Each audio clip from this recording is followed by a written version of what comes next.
Hello and welcome. Hopefully, it's like a few buttons, make this little ticker thing go away, and we're live. Hi, I'm Jack Chew, and I'll introduce myself more thoroughly in a second. But hopefully, this is working okay because this is a new stream. But I'm not completely unfamiliar to streaming. I'm not completely unfamiliar to doing live podcasts and radio shows and the like. But this is going to be a slightly different format for me, and I'll explain why in a second. But welcome if you've stumbled across this. And I'm a physiotherapist working in Timperley, South Manchester, just south of Altrincham. Is it south of Altrincham? No, it'd be north of Altrincham, wouldn't it? But either way, near Altrincham. And one of the things that we've wanted to do for a while is start to translate some of the materials that we've created over the years for a different audience, which I'll explain in a sec, for a local population to understand things, because we're getting increasing questions about pain and injury. I'm a physiotherapist by background, and I have a practice here in Timperley. It's at Timperley Sports Club. In fact, we moved in 2024 to this facility, and we have in our the other side of my work, as well as treating people with pain and injury, so sore shoulders, backs, hips, knees. We also, I've got the world's largest physio podcast, have had for 10 years now. We run massive conferences in our sector, so helping people with, helping other therapists, doctors, orthopedic surgeons to better their understanding of the evidence-based way in which you might better treat backs, knees, shoulders, hips in that pain and injury space, as well as sort of sports injury and the like. So that's kind of what we do is whilst treating the patients that have those issues locally, we also then work to educate our fellow therapists by having, initially it started as a podcast, we have events, we also run a periodical which runs as a magazine on a monthly basis as well. So we're kind of in that education space for other clinicians, therapists, healthcare professionals, but we had realized that we'd never really turned our microphones or attention to then broadcasting translation materials for what is the best way in which a layperson could get hold of this and understand how better they could improve their health and fitness and manage their injuries better. And so I decided to use the software that we use for our other work and start streaming on a weekly basis. And we were pondering what to call it, pondering how the format might work. But what we decided on was going to do a weekly session called Will Alty Choose Health. Now, our company is called Choose Health. That's our original play on words. My surname, Jack Chew, we are Choose Health. However, it's rare that we've used the actual CHOOSE word, which is weird. But essentially, we're going to be trying to provoke conversations and potentially have local guests on as well from various different parts of the pain and injury market and sector to talk about how we can better your health and to help translate some of the understanding that we've come to in recent times scientifically that we often are preaching to our therapists and doctors and the like. We're trying to translate some of that to you so that it doesn't have to trickle down for the next time you need to speak to someone about it. So it seemed like a good place to start. And so for 2025, and it was meant to get going last week, but I've been kicking the can down the road trying to wait for a sort of logo and an intro sequence and for it to be as polished as our other stuff. But I thought, no, I'll crack on and get on today and get on with it, because the first topic that was obvious for me to talk about was the sort of elements of New Year syndrome that come on. So you'll notice in the captions and titles, New Year, New Me is often what is people are often talking about, and that's certainly relevant. So I think I've covered off these first things. So this is our new show. This is Will Alty Choose Health. I'm Jack Chew, physiotherapist, and we are Choose Health, a private healthcare provider in South Manchester. Now, what I want to really achieve is help to understand what it is that you have as questions of needs, and I'll be asking our patients on a regular basis, what do you think we should cover? What are the sorts of things that you've learned from working with us and working through your treatment that you wish you'd have known, that if only you'd have known that before? And so those are the sorts of things that are going to really prompt me to get stuck into to help translate some of that understanding and for you to therefore better your health without necessarily always having to reach out to a trusted provider. I've put as the title there, New Year, New You and Other Lies. Now, one of the things that people will, it's a cliche, you're probably going to have heard that before. New Year, New Me, if said about yourself, or the sometimes said with an eye roll about others, because people realise that fundamentally it's been said before and we've all had resolutions or hopes to do differently, and we've struggled to get on with that. Now, it's something that I wanted to reflect on the good, the bad, and the ugly of this statement, because there are I've got mixed views on it in so many ways. I'm not averse to it. I'm not someone that therefore sneers at it. I think it's something that can be a really useful time to reflect. And I think that that's the best thing about it, is if when people say new me, new year, new me, they are often doing so in good faith. They're often doing so really trying to think, I've got a moment of reflection, usually around Christmas, maybe a bit of time off work, time away from the normal routine stuff. And even though it's an arbitrary moment, right? It's just a day between 2 years. Why should it matter? It gives us a chance to sometimes then take stock and try and do something new. Now, there's plenty of evidence that I could go into, which I won't, which would be a bit boring, about the effectiveness of New Year's resolutions. These things have been tested, and the ways in which they unfortunately slip off. You know, the rate of return for a New Year's resolution is small, and that applies unfortunately to people that might want to engage in healthier activities, and say they start picking up sports activities that they otherwise wouldn't be, often doing so as a means of trying to lose weight or break certain habits. Might want to quit something, smoking, drinking, that sort of stuff. And unfortunately, the effects of that can wane, and we all kind of know that, and we know that in ourselves.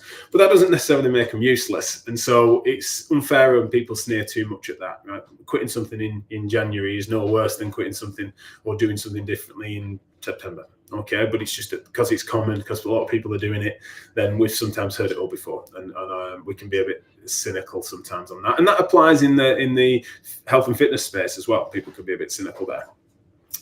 Now, one of the things that is a real shame about it is that it can mean that then it can be exploited. So people can sometimes be sucked into things that they buy into, part of their enthusiasm, and then sign themselves up for something that they then aren't able to continue, or kind of in time come to regret, and they were sort of swept up by enthusiasm. And it's sort of an impulse buy. Now, you get the impulse buys of what you might go for in December as a present for someone else or for yourself when you're out shopping, and then there's the impulse buy that can happen around that time over Christmas or just into January for taking up a new sport, hobby, gym, pastime.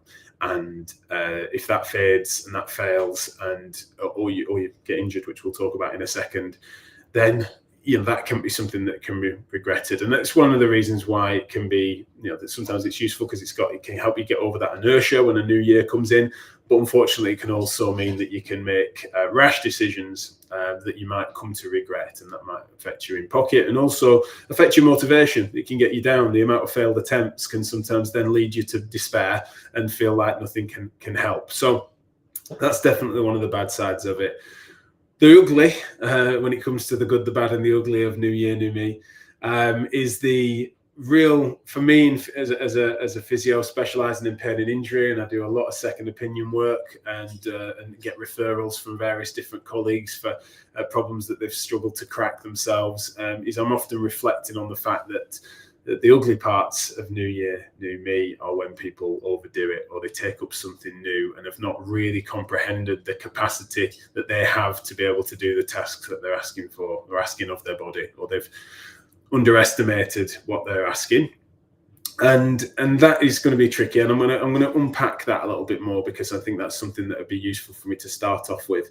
We're often reflecting on that and trying to understand what the science is for how much should you push certain strength training, how much is that going to be useful for performance goals or functional goals. I want to be able to do insert thing, how might I get there? That's a very interesting thing when speaking for someone that's otherwise uninjured, without, let's say, a complex injury history or very minimal injury history, compared to someone that is otherwise carrying various different aches and pains and conditions, or what have you, or has, say, struggle with their weight, if they are obese, or has other associated disorders that might not be directly linked to pain and injury, but they might otherwise be pain free, but they might have diabetes, be obese, be struggling with their blood pressure, etc. And those are sometimes the motivators to crack on with something new, and they then have their associated challenges that we often see in clinic. And so what I thought I'd get into is how to avoid some of the typical early in year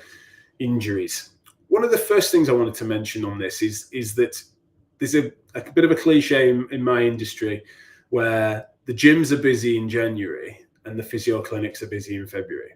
It doesn't always cut that way, and sometimes there's a slight delay to that, and sometimes it doesn't always play out. But the reason why we might expect that or see that is because people typically will overdo it with something new and push themselves and break themselves, and then come for some treatment and care and an opinion on an injury or issue in the February. And so there's various different reasons for lags on that. So if people develop, we see this a bit with the bad weather as well. If people, we've just had a cold snap, I will see probably more falls related issues and fractures, or growing problems from slips and stuff like that a few weeks after a cold snap, or 6 weeks after if it's a fracture as they get out of a cast. And so you get these certain trends for different types of injuries. But one of the things I want to reflect on with you is that there are ways in which you can manage those things. And although you might be listening to this and have already made that mistake and overdone it and be wondering as to whether or not to go and get some help with your injuries and pain, there are things you can do even now, and certainly for reflecting on for the new year. The reason I've said early in year injuries is because they don't always come at once, right? So you might think that you take up something new, you start then, let's say, exercising through, we'll talk about types of exercise in a second, but let's just say you've picked up your activity levels in January. It might be coupled with some other changes in terms of your eating habits, doing dry January or whatever it might be, increasing your step count, whatever it might be.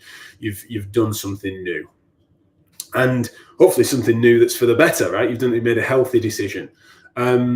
One of the challenges that comes with that isn't necessarily always noticed in the first couple of weeks, especially because there can be a bit of a honeymoon period, and it's really, you've made a healthy choice. And so that if it is that you're overdoing it a bit, or that your body's not really adapted appropriately or can adapt quickly enough, it sometimes doesn't show itself for 4, 6, 8 weeks, in part because depending on what that training curve is, means that can be where it meets the threshold for it to be over your tolerance, and you might not be adapting quickly enough. So the first few weeks, as you acclimatize yourself with something, your body adapts quickly and it's doing okay.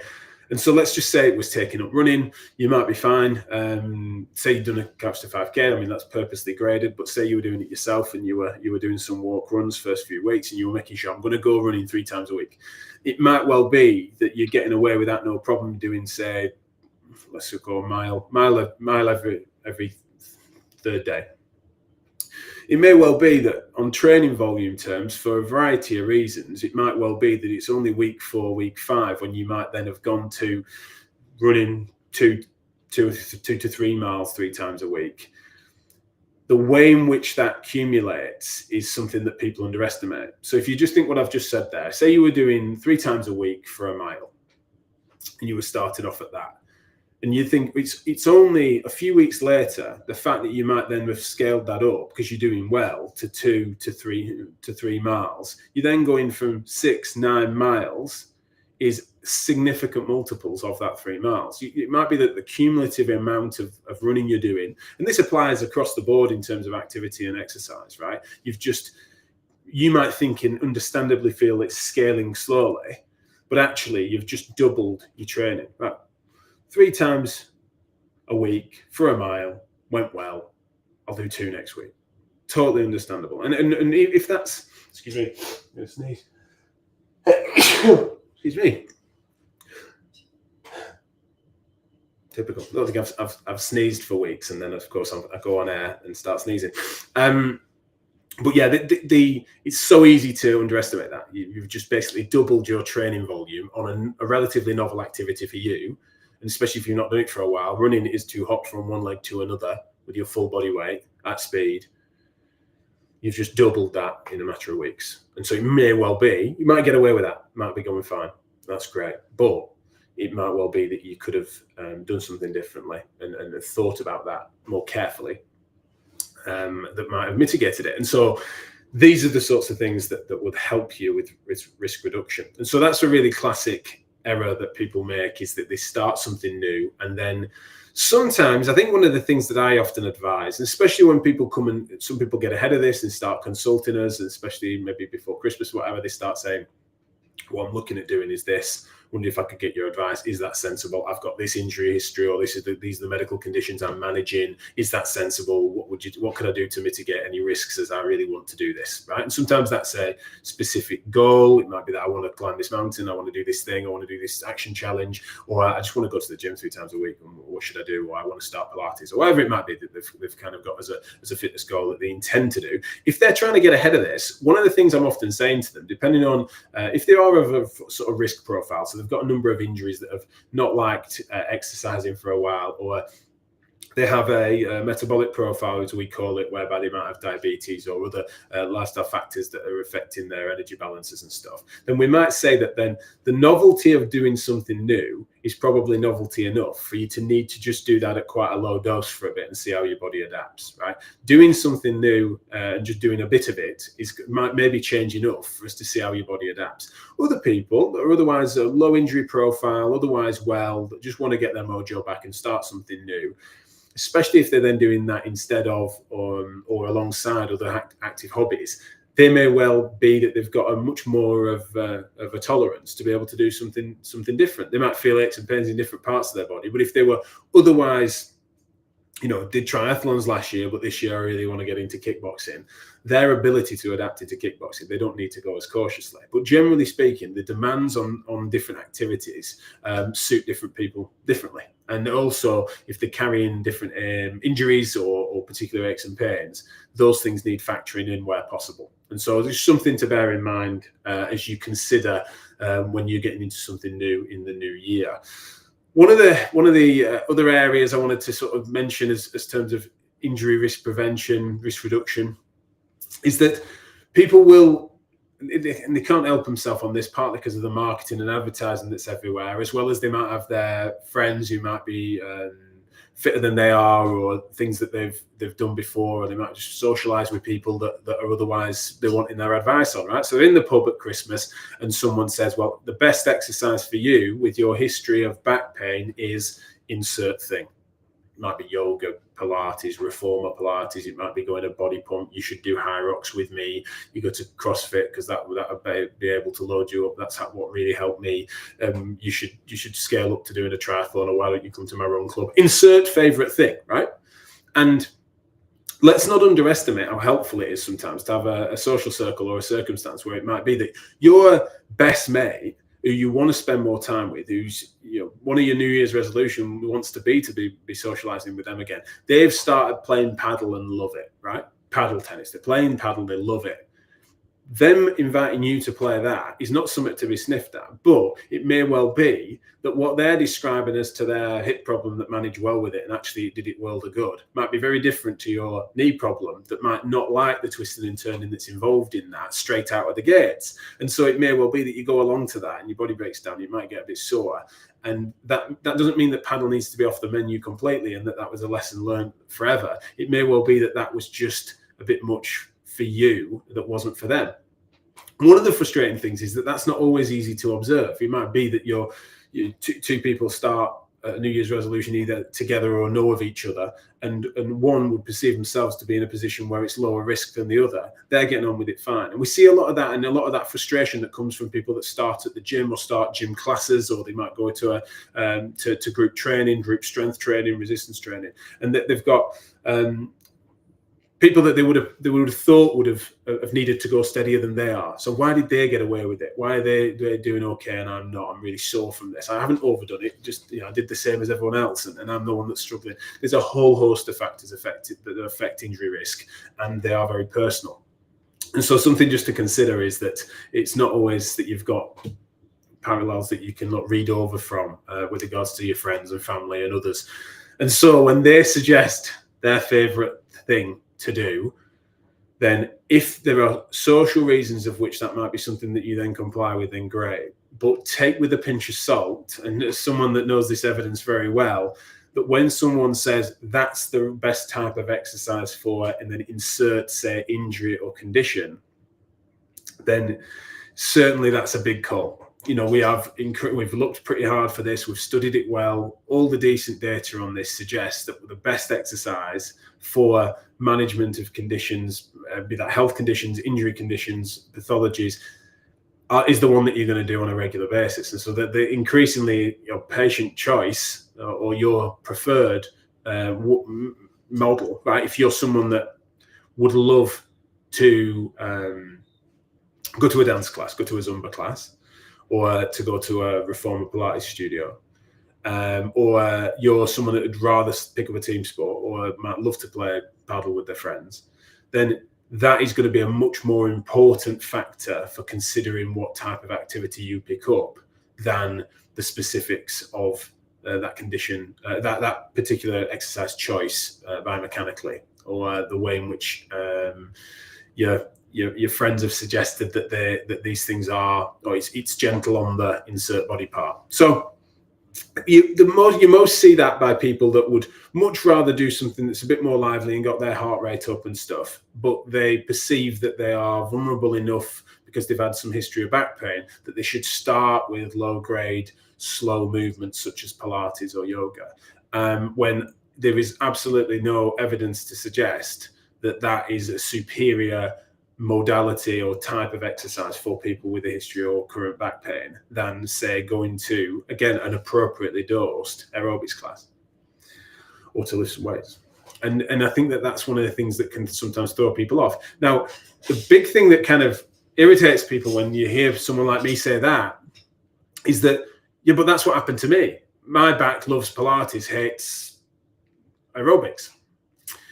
That is an absolutely fair anecdote that I don't need to deny. I'm just meaning that when we've then studied that across populations, that doesn't emerge. And my experience clinically working with thousands of patients, tens of thousands of patients over the years as a specialist in pain and injury, is that some of those myths and misconceptions that I'm describing there can be much more harmful than doing impact exercise when actually you might have started with some mat work. And I think that that's one of the things that can often be confusing for people, is that because it's worked for them, they want to draw that across to others. And it's a totally understandable thing because they've had a positive experience, but one size doesn't fit all. And it's one of the things that is worth consulting a trusted provider, coach, therapist, doctor about, is because it's sometimes there's things that get missed there. And there's lots of people that are sometimes picking up activities that they perceive to be better for them, and they end up not being really particularly well suited to it. And if they also then don't enjoy it, they just felt obliged to do it because that was apparently the sensible thing to do. I wanted to get into shape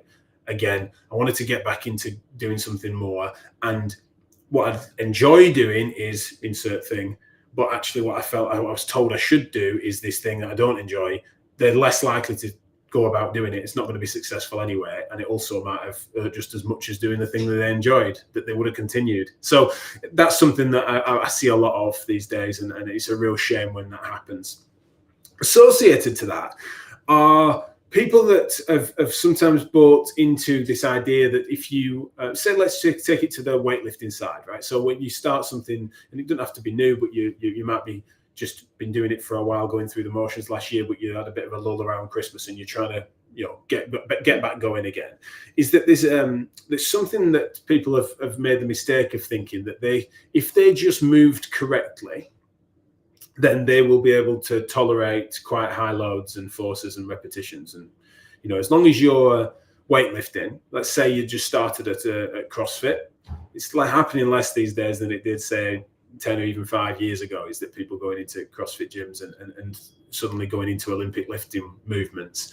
There is a school of thought that is pervasive that, again, isn't well supported by evidence, and I'm seeing an increasing amount of injuries even early in January rather than wait until February for us to get busy, is that I was told that if I did this movement correctly, then it doesn't matter as much or at all as to how heavy it is overhead or how often I do it, because my form is correct. So as long as you deadlift or squat, or in these instances snatch or clean and jerks or pulling a bar overhead, as long as you're doing it correctly, and I've practiced and trained and I've had a coach looking at my technique, and that's why having done it correctly, I can't believe my shoulder hurts. One of the problems with this is that technique is incredibly useful and important for performance. And to be able to get Olympic lifting wise, you've got to get the balance right of getting a bar overhead into a position. But as a general rule, the processes of coaching people in these sorts of circumstances don't often account for individual variance in people's, say, limb length or their previous training history. And so they think that then just because they've got a perfect movement with a broom handle that can then be an empty bar, that can then be a loaded bar, that is a sensible way to progress things, by the way. But it also might mean that for various reasons, including previous injury or medical conditions, as to why that shoulder might get grumpy, even though the technique was immaculate. And this is one of the things that's difficult, is that we've moved on past the idea that you need to move perfectly or that you've got a particular form. Much like in running, you've got a bit more leeway with your own character, your own style of running. That means that then it's not, well, as long as I build up my training volume and intensity in keeping with a good running form, and I've had a running coach, I'm making sure I'm not I'm not heel striking, or I've got a good cadence, which is a run rate, and turnover of feet is called your cadence. People are often thinking, well, I've been doing everything right in terms of my form, my biomechanics, my posture, my technique. Why on earth would this be hurting? Again, it's a myth that's sort of perpetuating in some fitness circles that is everything. And it's also something that, again, sorry to sound cynical now, but for some people, some trainers, some coaches, they quite like that idea. They're not making it up, right? They believe it, but I think that they're wrong in that they are sometimes making that noise because that then puts them as a central expert in that person's fitness journey. If technique is everything and that's the thing that's going to keep you safe, that's the thing that's going to mean the person that was tempted to then just start running a bit, compared to running and training with a coach and personal trainer, or someone that's thinking, I might pick my gym membership on and have an induction and then just go through the motions and go to a couple of classes. That person's less likely to self-serve that if they feel that the specific nature of the technique monitoring is going to be the thing that's going to reduce their injury risk. And again, it's something that sometimes that can be really useful. And this is certain technique prompts, of course, that we're using all the time to get people back into the gym or to help manage their injuries. But as a broad stroke thing to say, that is a bold call. And it's something that, unfortunately, I'm seeing increasingly doing more harm than good. And so obsessing and overcoaching on technique, or implying that that's the root cause of injuries, bad technique, is one of those things that can really scar people and scare people. From running to gym injuries to all sorts of different things. I'm seeing people that sometimes like assuming that they're pain that they're getting sciatica sat at their desk, and it's like, must because of how I'm sat badly, I've been told I slouch and stuff, and they're just sort of lashing themselves with this idea that is everything. It's part of a story, but it isn't the whole story. And so just, again, take with a pinch of salt anyone that suggests, as I mentioned, that their favorite form of exercise is the way to go and the way to be and the way to lose weight and all that sort of stuff. And then also to make sure that then those that want to say that if you get the technique right, then nothing else matters. That's certainly concerning. A slight little side bit on that, I can't mention New Year, New Me without it being that diet is often the top of people's agenda. I think one of the things that can be a bit of a shame is that people are increasingly and understandably cynical about dietary changes, because it's like, well, fat's bad and then carbs are bad and all that sort of stuff. I think that there are lots of different things, or should I, I've done veganuary and all that sort of stuff, and people trying to be less meat, more meat free, all reasonable things that you might want to try. But it's just that then, because of the fluctuations in fads and trends in that space, it can sometimes be really challenging for people to create something that's sustainable. And so whatever you might do in these coming weeks and months, you are needing to try and make sure that monitoring how you're feeling about that, monitoring and recognizing that might be something that was useful for a time, but that might not be permanent. And those that are becoming a bit carbophobic, those that then really drop their carbohydrates and things like that, that's absolutely fine. And it's very safe to do in most circumstances. But you've got to realize that that's not necessarily for everyone. It doesn't suit people perfectly. And it also might mean that, yes, you might get a decent drop in weight, but if that's not sustainable, then it means that that's just going to feed the yo-yo dieting that we've seen of all different persuasions and flavors. If indeed you have any medical conditions, or you are wanting to adjust your nutrition for performance or for functional goals or for you to have really specific aims for this year, then that's one of the reasons why we as a healthcare company, we have a performance nutritionist as well as specialist physiotherapists and health coaches that will then work with personalizing that approach and to talk about what it is you want to do with your body and how we can help you do that, working from that functional point rather than breaking you down into individual parts or thinking this is the off-the-shelf diet or calorie adjustment that could be made. It's understandable why if you're on a gym program and things like that and you ask for advice, that things have got to come off a book somewhere. But as far as sort of needing to personalize things, particularly if you're managing injuries, conditions, or you're building up to something new and you want to have personalized advice, it should be just that. It should be personalized. It shouldn't be what's the flavor of the month. And I think that's another thing that kind of mistakes get made. And that's sometimes from people Googling, it's sometimes from people getting advice, it's sometimes just helping each other out and saying this is working for me, or try these recipes. So that's absolutely normal. But it's just, I think I do worry that there's a bit of a creeping falseness of expertise that can be shared in that space, especially in fitness, whereby they are succumbing to fads and trends and implying that this is something really personalized. And we're seeing sometimes the consequences of that.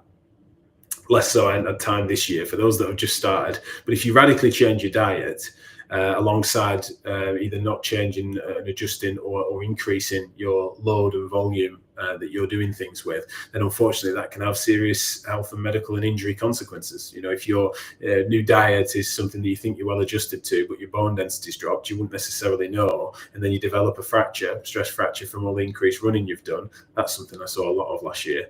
And so these are just one example of where you might leave yourself vulnerable to injury and to pain and to poor management of health conditions based on adjustments that you might make. And so again, just to try and find the right person that might be able to help you with that. That might be us, it might not be, but as a general rule, I just wanted to put out those warning shots because I think it's something that's a real shame when people don't realize that those are the mistakes that they're succumbing to. So that's enough from me. I will wrap up at that. I was always planning to do half an hour, and I will each week. What I've noticed on this, if you want to understand more about us, I'm just getting used to my new frames. I've got to make sure everything fits. Let me hide that. We're the physios that physios trust. That's one of our slogans, and the reason with that is because that's what we do for a living, is broadcasting educational materials as well as then practicing what we preach by treating people with pain and injury here in Timperley. And so scan that QR code, that'll take you to our website, choosehealth.co.uk. That's me, my wife Charlotte, and our twin sons there posing in front of our new clinic, which is here at Timperley Sports Club. And so do come and see us if you feel we can help. You can book online there, but more importantly, look after yourselves and do tell your friends if you found this useful, then let me know. It'd be great. And especially if you've got any questions, you know, some of these can be FAQs and a general Q&A that can make it more interactive. So if you found this useful, if you stumbled across it, then please let me know how you found it and what you might want me to do in the future. But for now, until I've got my fancy captions until I've got my fancy sort of outro sequence and things like that, I'm just going to wave awkwardly and press end.